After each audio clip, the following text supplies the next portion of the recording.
Before we start managerial economics, I consider or assume that there are many people who are going to study economics for the first time. Maybe somebody is having a graduation in engineering, or maybe you have a graduation in science. So maybe you have little touch with economics. So economics is a branch of science which studies about efficiency. In simple language, what is economics? Is economics all about efficiency? There are always going to be shortage at resources, irrespective of whether you are doing a business or we are managing our family affairs or whatever we are handling. We will be always short of resources. So how efficiently we use resources to manage our day-to-day activity, or how we ensure that we will have a better outcome. This is a part of economics, or this is what you study or understand through the study of economics. For example, if you have to start a business, and obviously suppose there is a garment shop. Okay, we can do a business in two ways. One is by by ensuring that you have a minimum stock, but you are going for a better sell. One, you have a minimum stock, but you are going for a better output or better sell. Second thing is you have a high input, like you are keeping a lot of variety, and you are going for a lot of like high sell. Both the thing involves a economic activity. This particular case shows there are various ways of ensuring better output. There is no one way. Okay, that depends on your priorities. That depends on your capability, which way you want to adopt. Okay, so in a way, there are three ways to increase the efficiency. Okay, one way is increase your input and increase your output. Okay, by increasing input, you also increase your output. That is preferable method, but again, that requires a huge investment. If we go back to the same case study where we have discussed about a garment shop, if you increase input and if you increase output, there is a chances that you will have a lesser profit. Why? Because you have invested a lot in input. Okay, and in garment industry, what happens? Normally, you have to keep a lot of variety, okay, to attract few customers, and you have a dead stock too. There is a fear of having a dead stock too, because once a fashion is gone, maybe you will not have a customer for your old goods or old stock. Okay, so in a way, this method is preferable, but that is not preferable in garment industry or something which has a retail industry or something which is based on trade. Okay, because there is a fear of dead stock. Okay, so what is the second way? Second way is keeping input same but increasing output. Okay, by applying various methods and technique, you reduce your input, or sorry, you keep your input at the same level, but somehow you increase your output. Maybe you go for advertisement. Okay, maybe you apply some new technique, or you reduce your prices, you reduce your profit by doing some or other way. What you have a same input, you have the same stock, but somehow your output has increased, or your profit or your sell has increased. So you have to find a way how you can improve your sales. Okay, even while studying for financial leverages. Okay, while studying financial leverage in your first year, you must have understood how it helps by increasing a 10 to 20% of sell. How can you increase 50% of your profit? By increasing 10 to 20% of your sell, how can you increase 50% of your profit? Okay, here I won't be able to take a complete example, but let's take an example of a family. In a family, suppose there is wife and husband and wife both are working, and they are discussing whether wife should go for a work or not. Maybe they are having some personal problem. That's not against women empowerment, but maybe they are having a serious problem, something that somebody has to be at home. So what they will do? So they are calculating, like, wife's salary is 20,000 rupees, husband's salary is 50,000 rupees. Again, I'm not going for a biased approach, but this is just for the sake of example, which we normally see in the market. Okay, husband's salary is 50,000 rupees and wife's salary is 20,000 rupees. Okay, then obviously my husband will say like you have to sacrifice your salary. So she will say, I am like woman is also saying I am equally contributing towards your saving what you are contributing. So why should I leave my job? Can we have a third way? Like either you leave or we leave. Instead of can we have a third way? So how she is saying that we both are contributing equal to family, whereas the first person is earning 50,000 rupees and the wife is earning only 20,000. this is called financial leverage. Okay, how she is saving equally. See, normally, those who are residing in metro cities, their expenses are quite high. Like their rent is around 10,000 rupees. Their monthly expenses like movie, like going for out for fooding and whatever expenses they do. Okay, this is around 10,000 and 10,000 for regular food and other expenses. So, on an average, 30,000 is the expense those who are residing in a city area. So, after earning 50,000 rupees, what is actually his saving? See, this first 30,000 is just to survive. Okay, they are not making any profit or they are not going to save a single rupee from that 30,000 rupees. Okay, so this is just for buying your daily needs or your bread and butter. Okay, so what he is saving is 20,000 rupees. Okay, so by just adding another 20,000 rupees, you will add 100% income to that. Okay, if wife earns just 20,000 rupees, their saving is going to double. Like in terms of if we consider 50,000 rupees of husband's salary, by adding 40% more salary or by adding another source which will add 40% to their income, actually their saving is going by 100%. Initially, their saving was 50,000, 20,000 rupees where only husband was earning. But when wife is also started earning at 20,000 rupees a month, their actual saving has gone to 100% or increased 100% from 20,000 to 40,000. That is 100% increase. Okay, by just adding 40% of salary or income to the family will lead to 100% of saving. So this is what all includes into economics. Economics will teach you new methods, new techniques, how to manage your funds, how to earn more money by investing less money.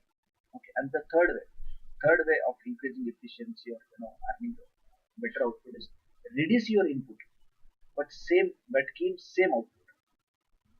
Third case is reduce your input but keep same output.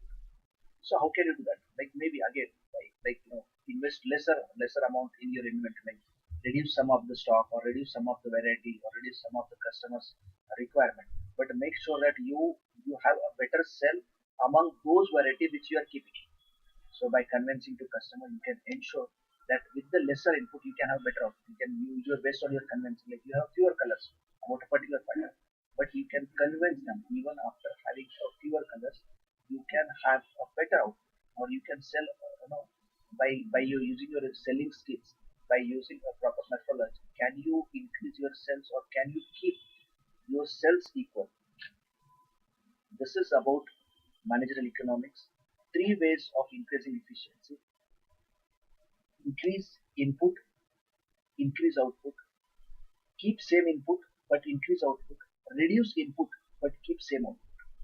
Okay, so with this one example or this one methodology, you must have understood the importance of economics in our life.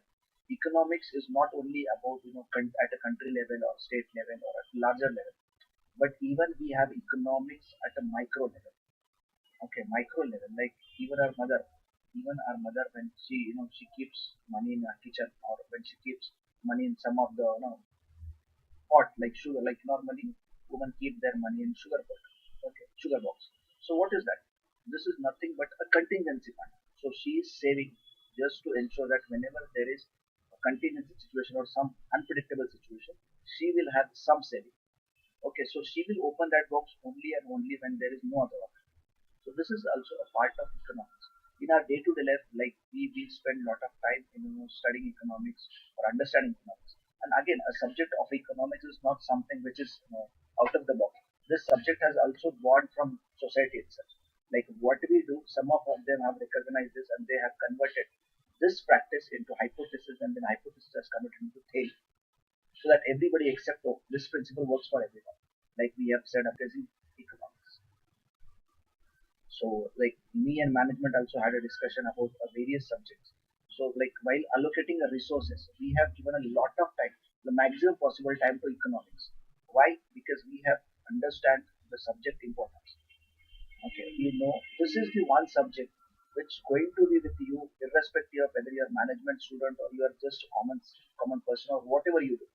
Economics has lot of utility in your life. So whatever time we will spend, like next 2, 3 lectures, 3, 4 lectures, whatever time we'll get for economics, make sure you attend those lectures and you attend with the full concept. So what is managerial economics? Obviously, economics is like we have discussed, it is all about increasing efficiency.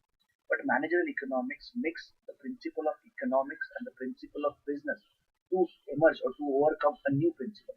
That is managerial economics. Okay. Let's take an example to understand difference between economics and managerial economics.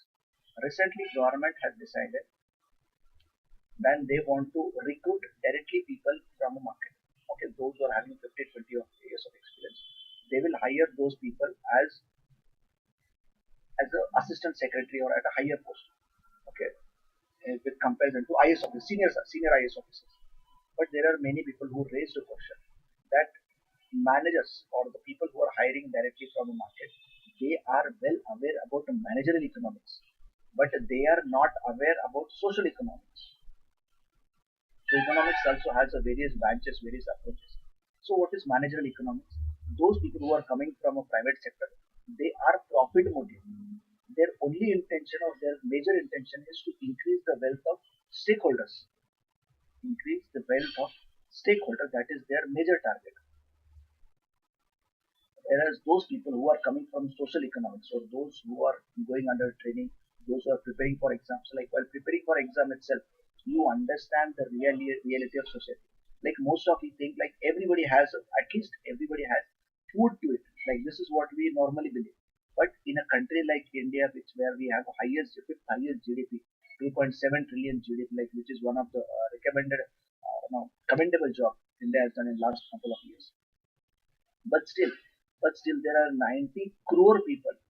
There are 90 crore people in India who sleep without food every day.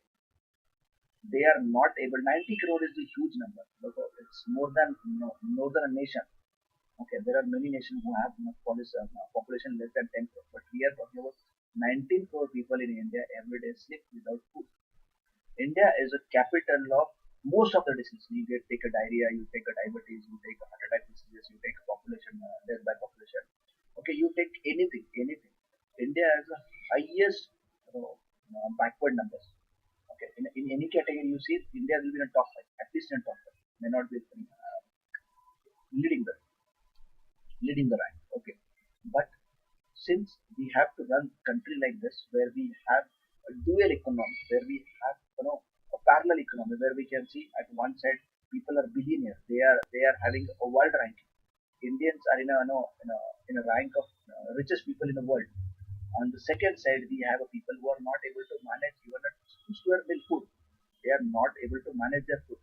So to run this country where we have this diversification, we need people with the social economics. So every time you cannot think about a profit, like a railway industry. Railway industry is a huge loss, at least passenger industry. Okay, those who are running like trains who are carrying the passengers, they are running into a loss. They are not able to cover more than 58% of their cost. Forget about the profit. Okay, so here you cannot increase the prices or you cannot just look for a profit. Here we consider commutation or traveling as a social activity. People have to travel, people need to travel so to meet their near and dear ones, to conduct their daily businesses.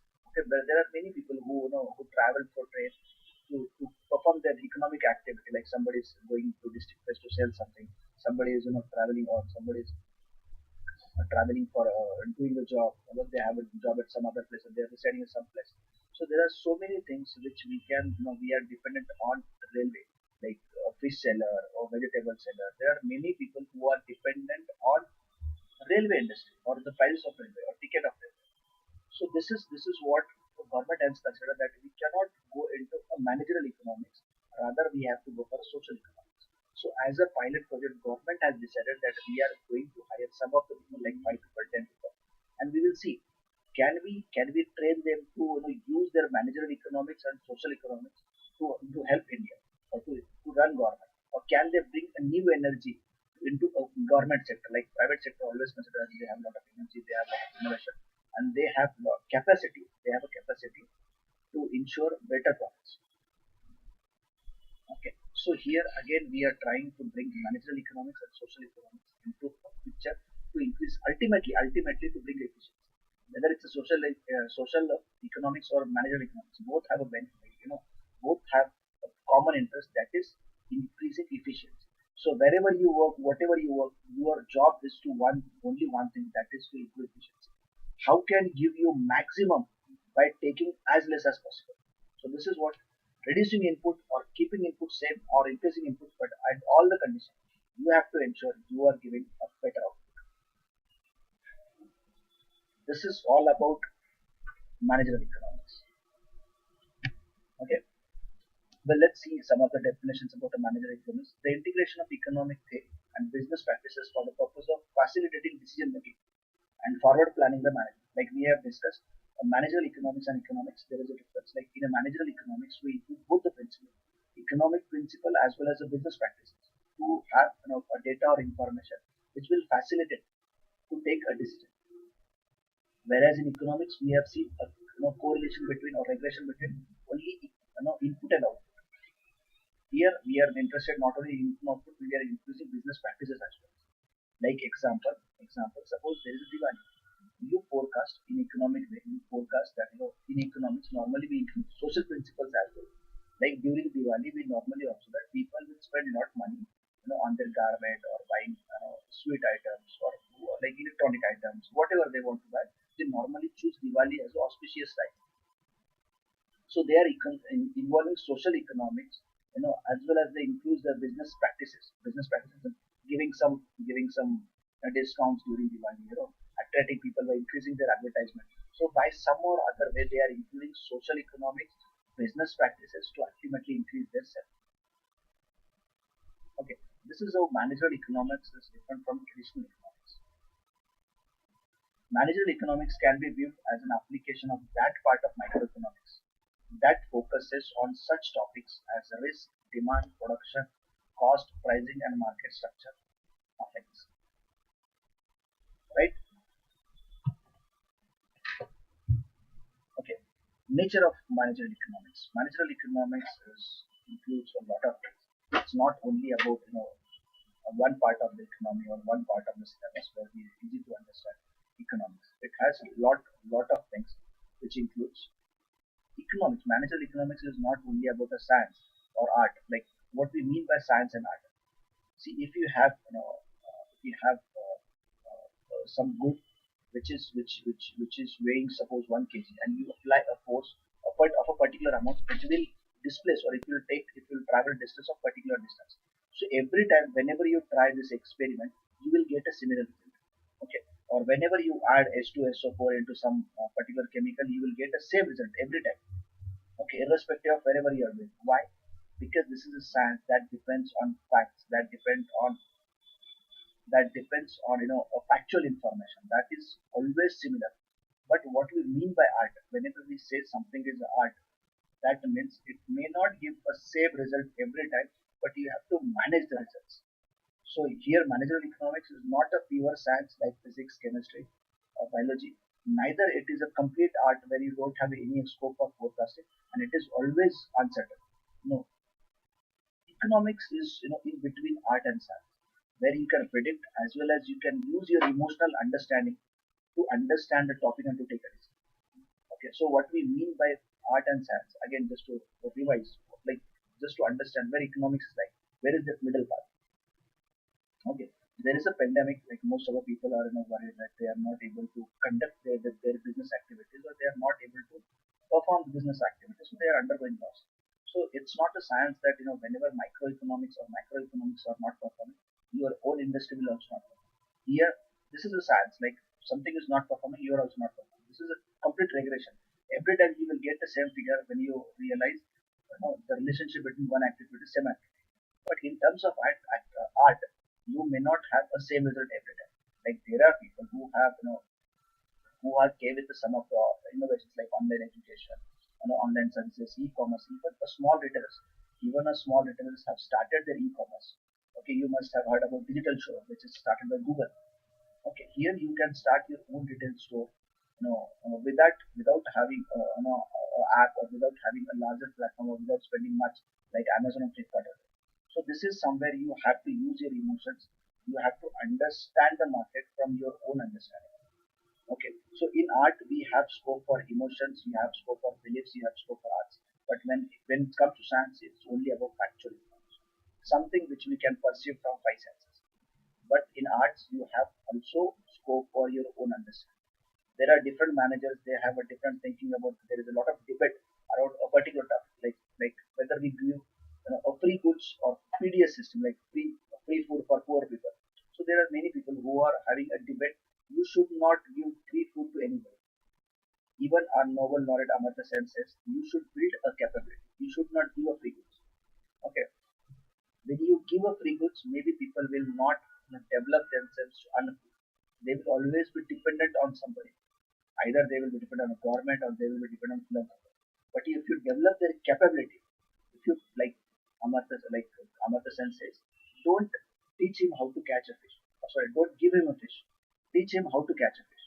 Okay, so once you teach him how to catch a fish, maybe they will be independent. So this is what we call capability approach of Amartya Sen, for which he got Nobel Prize. Okay, so it is art and science. You have scope for your own understanding using your own emotions. You have to predict future based on emotions and based on your own beliefs. So microeconomics, it use microeconomics as well as microeconomics. Microeconomics is studying economy at the individual level. Maybe you are studying about a particular industry, or maybe you are studying no, economics in terms of a particular kind of people. Like you are studying you're studying the impact of particular decision on textile industry of Bhopal. Okay, so you are going for a very microeconomics. You are interested in a parameter of at a very individual level. You are not looking at economics from a bird's view or from a larger angle. So this is microeconomics. Whereas macroeconomics is studying figures or taking consideration into at a larger level. They are not interested why particular person or particular community is unemployed. Okay, why they are poor. But at a microeconomics, they will see why nationwide there is unemployment. Maybe in a microeconomics, you will have results like person is lazy or he doesn't have a skill or she doesn't have a skill. She or he doesn't have enough education or there is no family background backup. That's why she or he is unemployed. But when you study at a microeconomics, you study at a larger level. Why wider number of people are unemployed? Why wide number of people are unemployed? Why they are not getting a job which they want? Right? In context of intellect, when we went from microeconomics to microeconomics, we have realized that people, it's not India is having a problem of unemployment. India's unemployment rate is only 5 to 7%. Actually, in a pandemic, it has reached to 7. Otherwise, it was less than 5%. But what India's problem is, it is underemployment. Like people are not getting jobs of their which matching with their skill level. Okay, so suppose somebody is MBA and PhD, but they are not getting a salary of what they are getting. So when you go for a microeconomics, you will understand at individual level, but when you look at microeconomics, you will understand the larger picture. Maybe there is a systemic issue. There are more educational institutions, or there is more population or high population, but there are lesser job generation. So this you have to understand between microeconomics and microeconomics. And similarly, managerial economics use both the principles to understand the business cycle. Okay, this is about the managerial economics where we use art and science, that is use our emotions as well as you use factual part. You look at economics from an individual perspective. You look at economics from a larger perspective.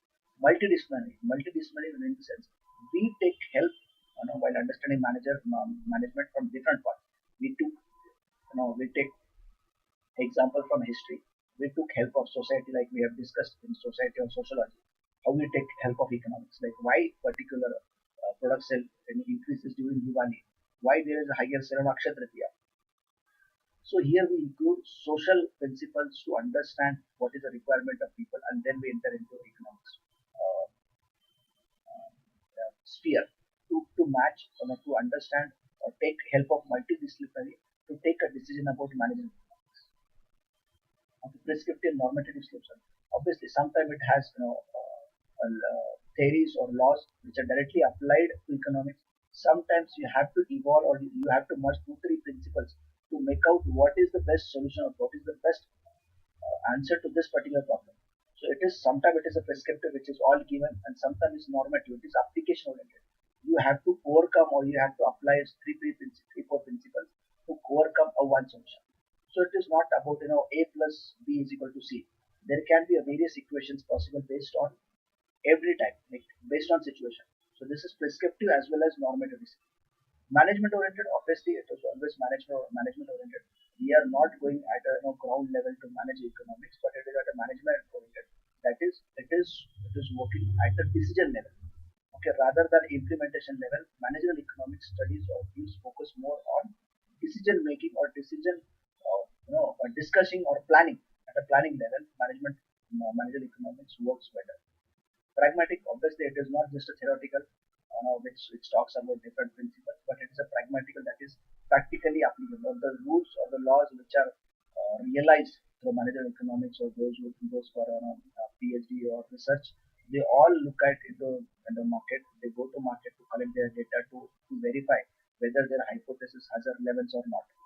So managerial economics is all about pragmatic. Like, this is based on the market reality, or this is practically tested.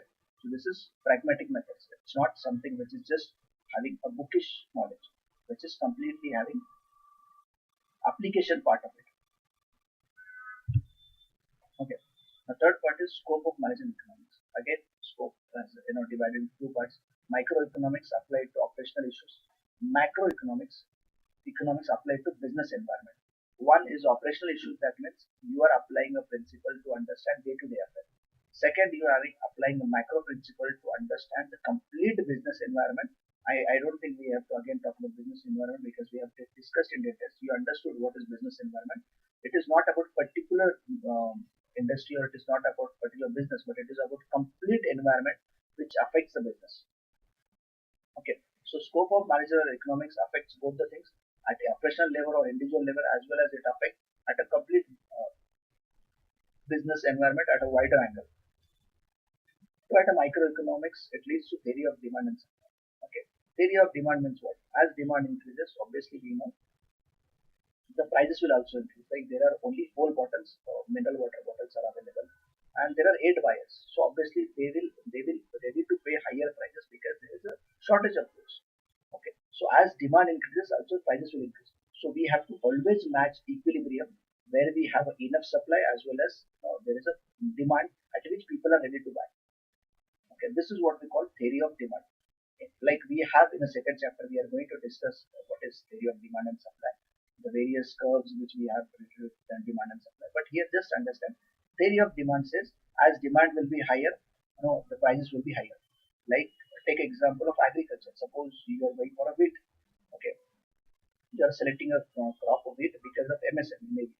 Okay, so MSP, government has declared that there will be higher MSP on wheat. By the time we will have the wheat as a crop, maybe we will have a bumper production. People will happy that okay, this year I have a higher production. But remember, it is about not about a microeconomics, macroeconomics. Everybody will have a higher bumper production. Since everybody will have a bumper production, there will be a lesser demand in the market, because we have a more goods than what we require. So either we have to depend on export, or if export doesn't work, then obviously we will have a lower price. Okay, that's why we always go for diversification. Why economics always criticize MSP? Because we are going towards a monoculture. Okay, there are only 12, 13 products in MSME which we are normally opt, like wheat, rice. So all the farmers are running behind those goods. Why? Because there is a minimum security that we are going to get this price at any condition. But we have to increase the diversification, either increase product in MSP or altogether cancel MSP. But altogether cancelling MSP was widely protested. You know what happened in Delhi. Like, I heard that these people are there, still there, but it's only media is not focusing on that. They are not covering that particular news to give a lesser importance to farmers issue, those who are protesting at Delhi, near Delhi. Area production and productive decisions, they are also a part of microeconomics. Microeconomics, they just forecast which are the products which are in a demand. So with this way, you can understand which are the products who are having a better demand in the market, and you normally go for those products. Like during a pandemic, like there is a higher demand for those products which you can serve through online media, or which you can maintain by ensuring social distancing. If you have capability to ensure that you are going through, or your business activity can be possible by maintaining a social distancing, obviously those businesses are perform well. Even you pick up a traditional business, but just evolve a new method to serve that product. Okay, okay, Kirana store, provision store, that is everyone requires. But there are many places like Flipkart has entered into it, Amazon has entered into it, Paytm has entered into it. There are many players like Big Basket. There are many players who have started their business or they have expanded their business multiple times during this pandemic. So you just have to find out the theory of production and productive decision at a micro level. Pricing theory and analysis of market structure. Okay, based on market structure, you decide a pricing theory. Like there are various ways of entering into market. Like somebody is coming into a monopolistic market. There is no competition. Obviously, they will charge very high prices. That is called price skimming. Price skimming in the sense they take a benefit of monopoly. Okay, so normally they keep very high profit when they enter into when they don't have don't have competitor. So they take a very high profit. This is called price skimming. Okay. But when they enter into a market where they have a huge competition, like Geo has entered into telecom industry, there was a huge competition. So they have used a penetration price in sense, give at such a price that people will get attracted towards you because of your pricing, and you will get entry or you will be penetrated into or you will get penetrated into market. This is a different techniques you use while applying a pricing thing. So here when you are selling at a lower price, that means you are working at a lower profit. So if you are working at a lower profit, obviously your break-even point will be achieved only and only possible when you deliver that product to mass category. If you are selling this product to mass people, even if you have a smaller profit, you can work it. Like there are many businesses which gives 2 or 3% profit, but where you have a larger volume, where you are going for a larger customer. But there are many industries where you have a 35-40% profit margin, but obviously that is restricted to few people. Okay, so based on the various market structure, you have to decide how you are going to decide your price. This is about pricing theory and analysis of market structure. So based on market, you decide your theory, and this is about microeconomics. Profit analysis and management.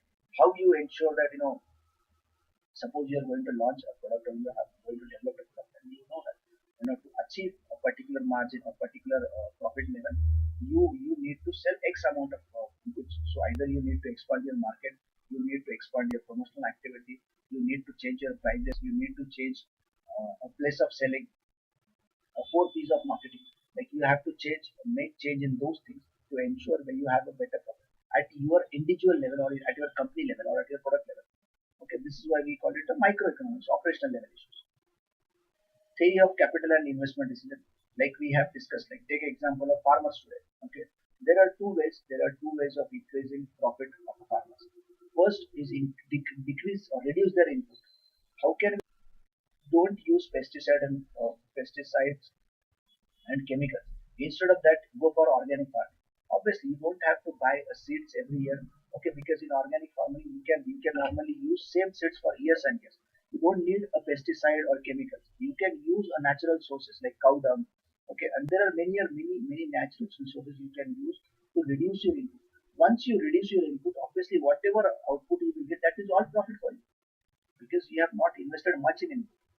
But if you are investing huge in input, like what is the problem of digital revolutions? Your investment has increased into agriculture. Like you need a lot of money to buy seeds, to buy chemicals, to buy pesticides, fertilizers. Okay, so if you are able to go away with this input, then obviously farmers will don't have to depend on lending money from saukars or from commercial borrowings, and obviously whatever output they will have, that is all in profit, and that will save their land too. Like soil degradation, which we have seen a recent concept. Okay, because of heavy use of pesticides, fertilizers, monoculture. So either you can do this or you can go for a better output, like increase like whatever input you have. Okay, have this input but diversify your crop. Go for some crops which have a higher demand. Maybe horticulture, like food and fruits. They are having a heavy demand. You can export them. You can go for food processing. But people are not interested in horticulture, but they are more interested in crop production. So that again led to lesser productivity. Like Niti Aayog has recently said, if you go for horticulture production, that has a 10 times more capacity to yield better results than what you get from crop. And we have already surpassed crop production by giving just a 30% of land what we have given to crop production. Okay, Okay, the total production of horticulture is more in India compared to uh, crop production from last 2 3 years. Okay, so that has a high potential, but we have to accept it as as alternative. Some of the factors from microeconomics, economic environment. Okay. So we have to take into consideration like economic environment before we take any managerial economics or managerial decision. Economic environment, take a condition for business. Like if you want to start some new business, and that is something which is a very traditional business, and you don't have any innovation to it. So this is not a right time to start your business. Why? Because now people like there are many people who lost their jobs. There are many people who are not getting their full salary. Okay, and there is a restrictions in the market to start your business during lockdown, and there is restrictions on commutation, like people are not able to travel. Like if you are going for a tourism, obviously this is not a time to start anything on a tourism part, because like there are a lot of restrictions and people are already know afraid of going outside their home.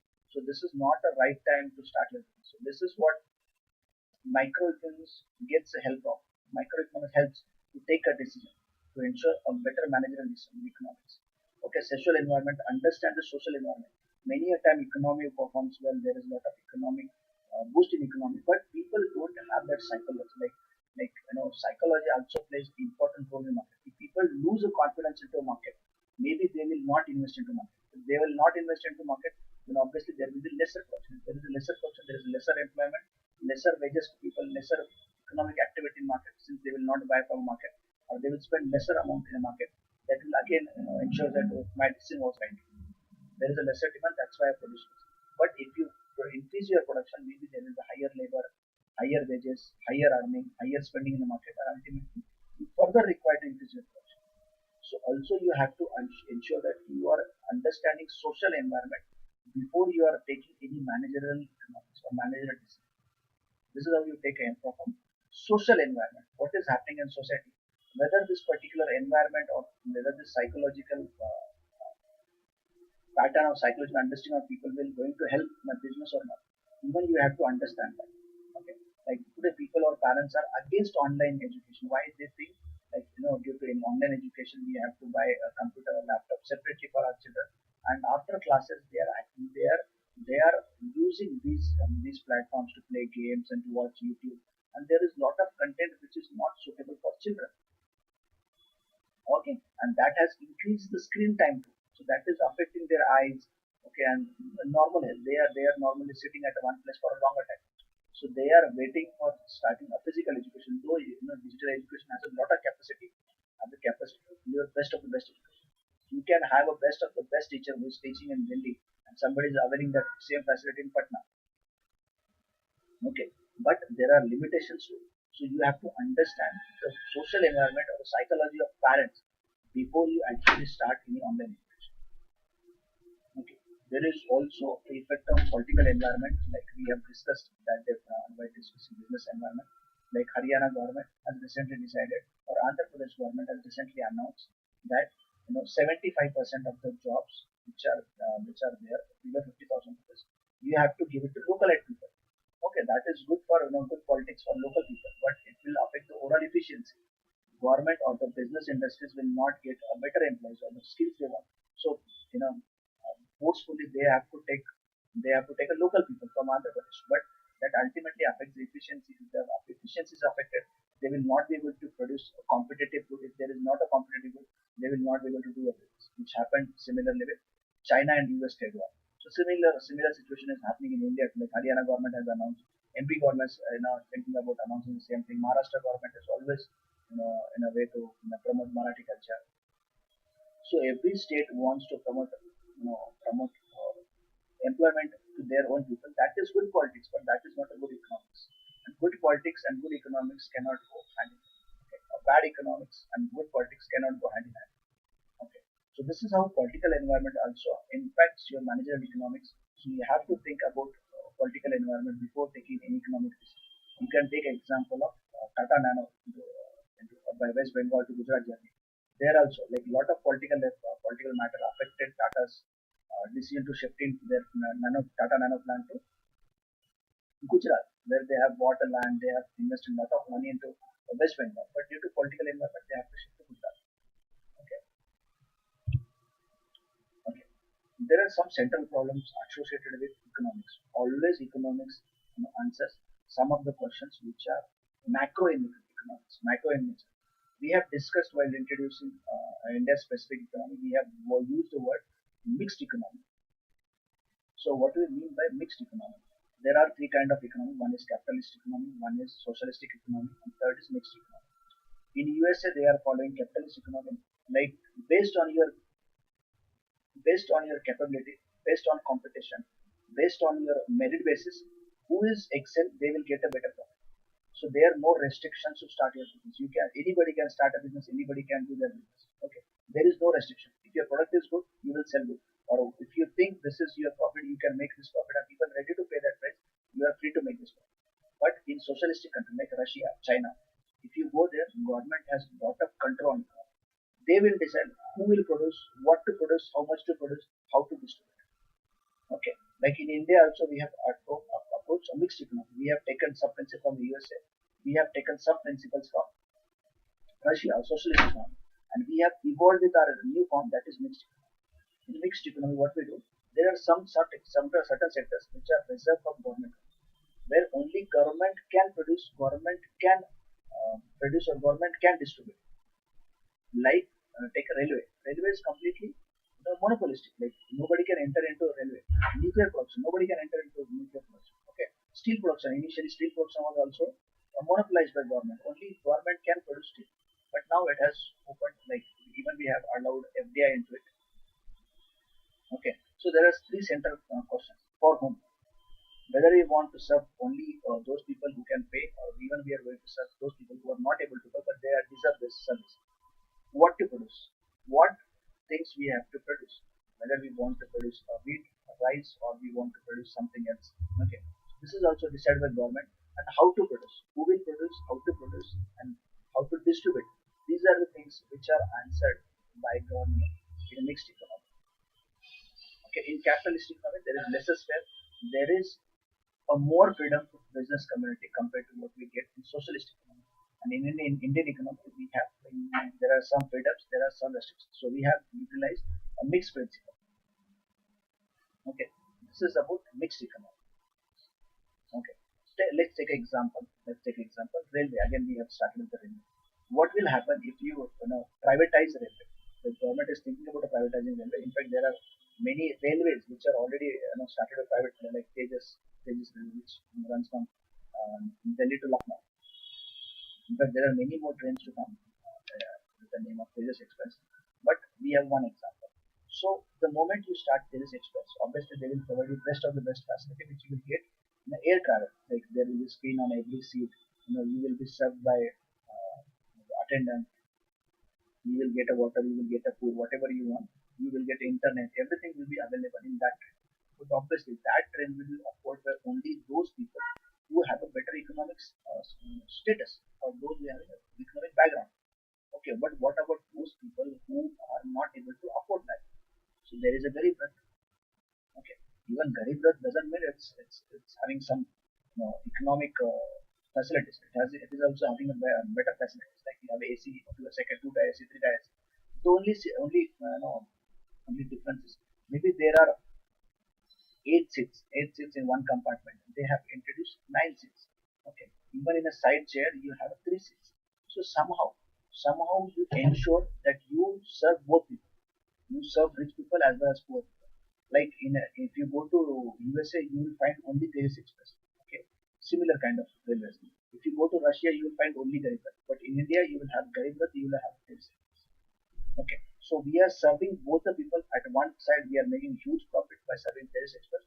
On one side, we are facing loss by serving poor people, because there is something called social responsibility too.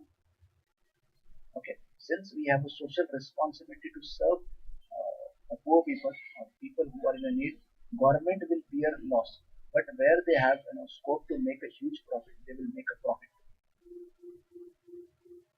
Right?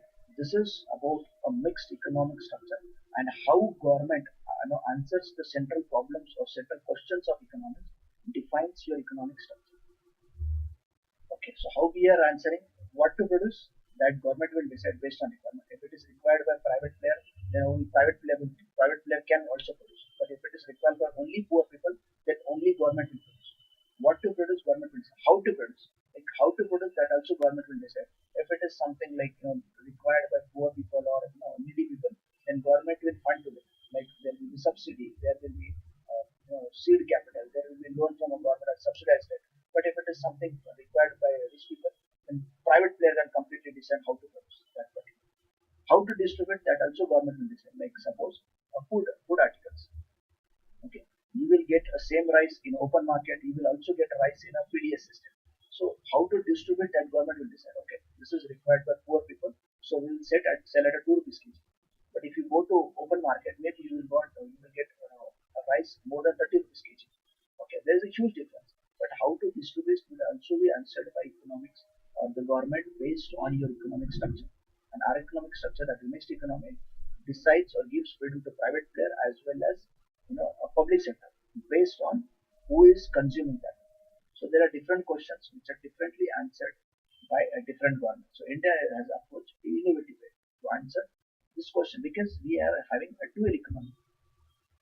Okay, what is market structure? The next term which we are going to discuss while introducing microeconomics is there are different markets. So they're based on those different markets, you have to take a different decision. Okay.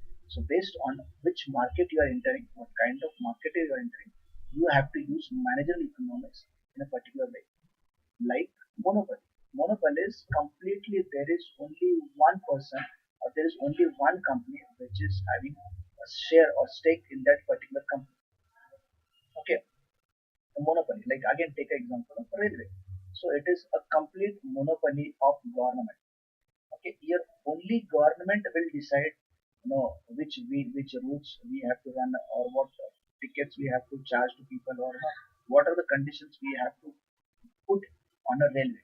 So this is a monopoly. Okay, here nobody is a competitor. Nobody is going to affect government's decision. Okay, in terms of pricing, in terms of deciding the products. Okay, railway routes. So it is about a monopoly. Like we have, there is some second concept, oligopoly. Oligopoly is about having a few competitors. Like you can see here, this chart will define you. Like you will get this PPT. So after getting a PPT, you can create your own understanding, or you can spend time on this particular slide to understand a different kind of competition or market structure. We have discussed about the last one, monopoly. Monopoly is about there is only one firm, railway, like India was there. Type of product is unique. Nobody has a similar product. Okay, ease of entry. Entry is blocked. Nobody can start their own station. They cannot run their own railway. Obviously, on one side it is very costly. Second thing, you will not get land. You will not get land to have railway routes. Okay. Examples of industry: first class mail, delivery, tap water. Okay, tap water. Only government can provide a tap water. Maybe you can provide a mineral water, but tap water you cannot provide. Okay. So there are certain things where we don't have a competition. Second is oligopoly. We are coming from last to first. So oligopoly. There are oligopoly like Jio and Airtel are there and BSNL. There are very few competitors. Okay, very few competitors. They are deciding among themselves what price they want to charge to different customers.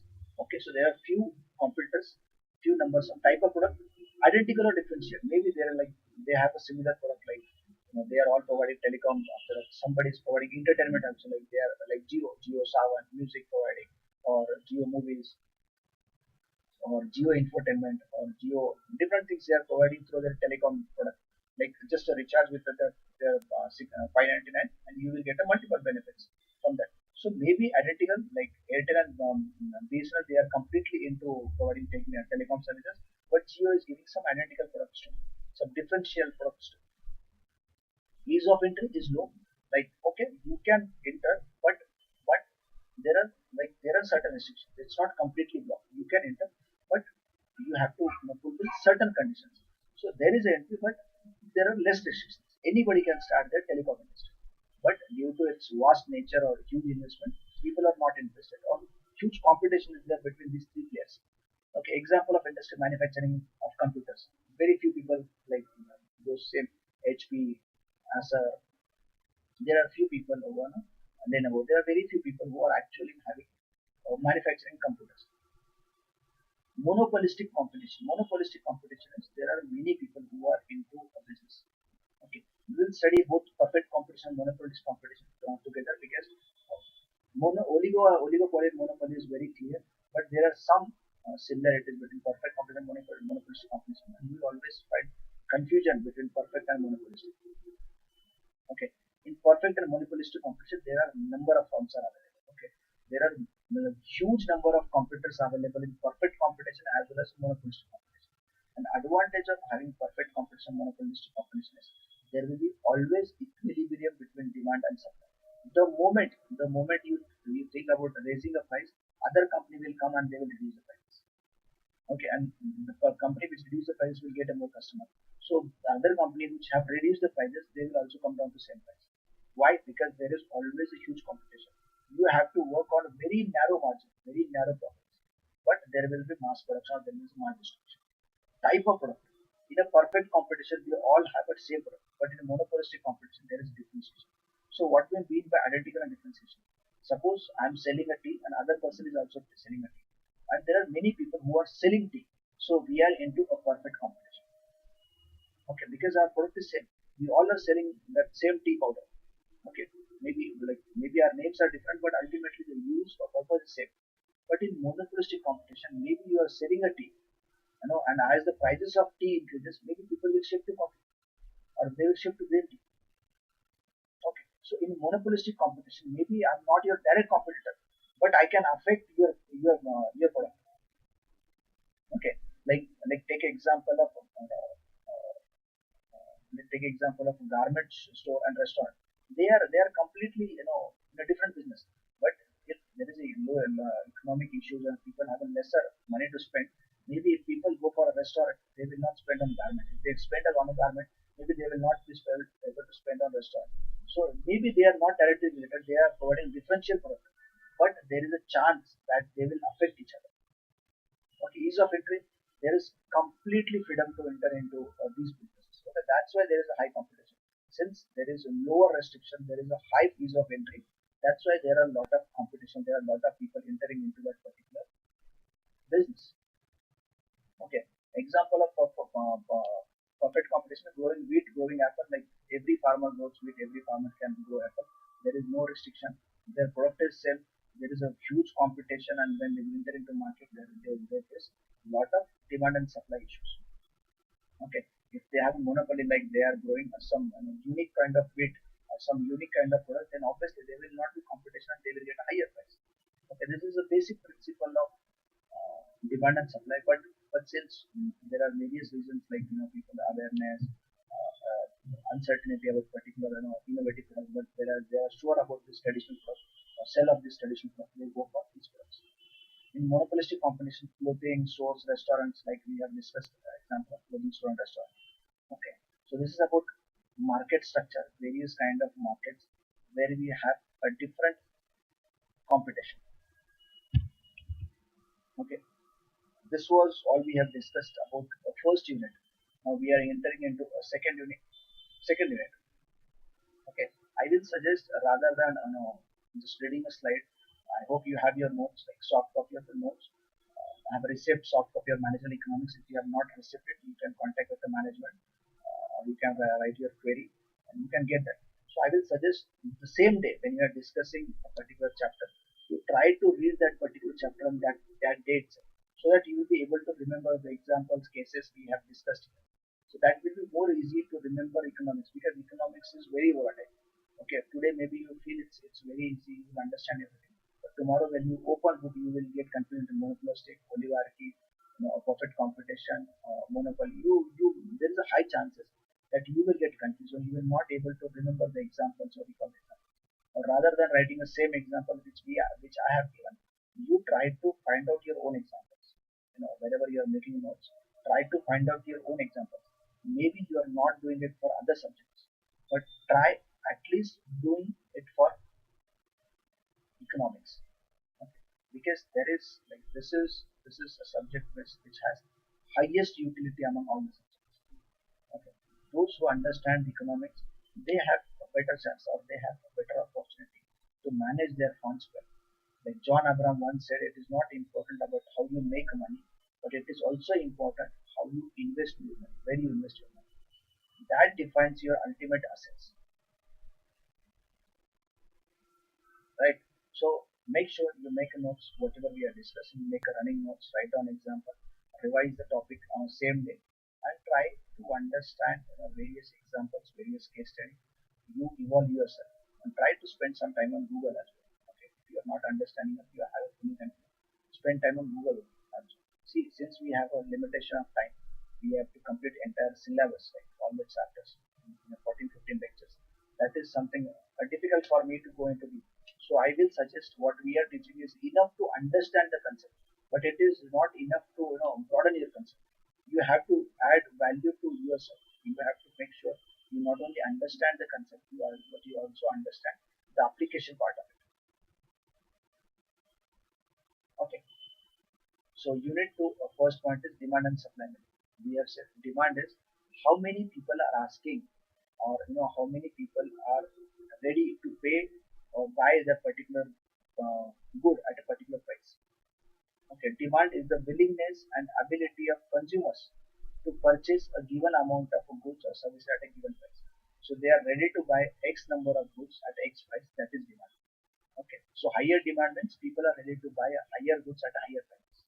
Okay, lower demand means people are ready to buy a lesser amount of goods with a lesser price.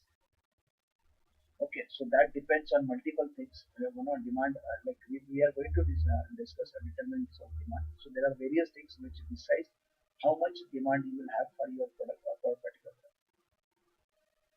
Demand is from a consumer side, whereas supply is from a manufacturer or supplier side. Okay, so what we must supply? Supply is the willingness of a seller, okay, seller, to offer a given a quantity of a good or service at a given price. Okay, so the supplier is ready to sell X number amount of goods or X quantity of goods at a particular price. That is a supply.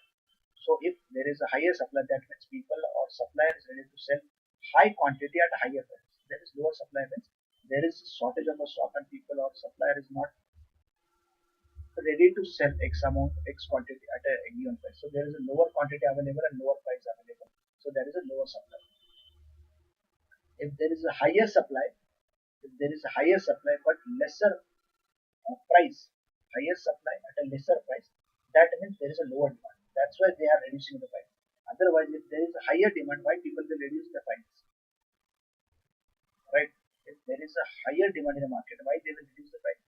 So there are like a mix and match. You have to try higher demand, higher supply, higher demand. So you will come to know what is the equation between demand and supply.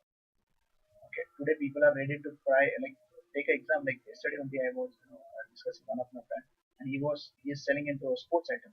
So people are ready to pay whatever amount a retailer asks for a carrom board. Okay, carrom board. Why? Because now people are at home, they are feeling very good, so they want to spend time on playing some activity, or that will be some activity where entire family can be engaged. So they are ready to pay higher prices because there is a shortage of stock. Since there is a lockdown, like last 2 months, there was a lesser manufacturing of even worker have migrated to their home places. So in a factory, we have a shortage of employees. There are many things we are not able to produce. So that's why people are ready to pay higher prices because there is a shortage of goods. Okay, this is about demand and supply. We'll stop here. We'll start tomorrow with 12 next lecture, Saturday, unit 2 and 3.